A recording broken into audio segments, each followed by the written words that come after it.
আপনারা যারা স্বামী, আপনাদের যাদের স্ত্রী বেপর্দা, আমনের মতো বেডওয়িথ স্বামী না হইয়া মরে গেলে কি হয়? আপনারা যারা বাপ, আপনাদের মেয়ে বেপর্দা, রাস্তার বখাটে খারাইয়া মতে এরকম দুশ্চরিত্ররা রাক্ষসের মতো তাকাইয়া আমনের মেয়েরে নিয়া লোভ করে, অবৈধ কল্পনা করে, জিনা আর বেবিচারের স্বপ্ন দেখে, এরপরে আমনে বাপ হওয়ার চাইতে নদীতে ডুইবা মরে গেলে ভালো ছিল মিয়া।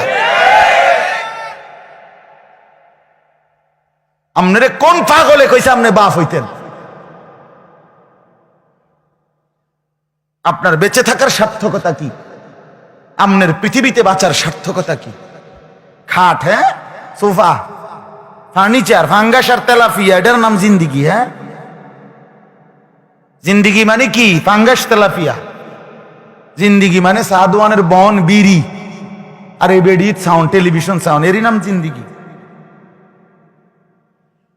সুখে আছে বড়া, কিতা সুখে? বাদ দুগা খায় ফাঙ্গাস তেলাপিয়া দিয়া, আর সাদওয়ানে বইয়া বইয়া বন খায়, বিড়ি খায়, আর টেলিভিশন চায়।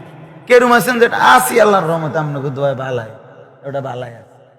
এ বিড়ি আর বন দিয়ে বালা রয়েছেন আপনি, এটি বুঝি একটা বালা? কথা বলেন না, এইটা নিয়ে একটা বালার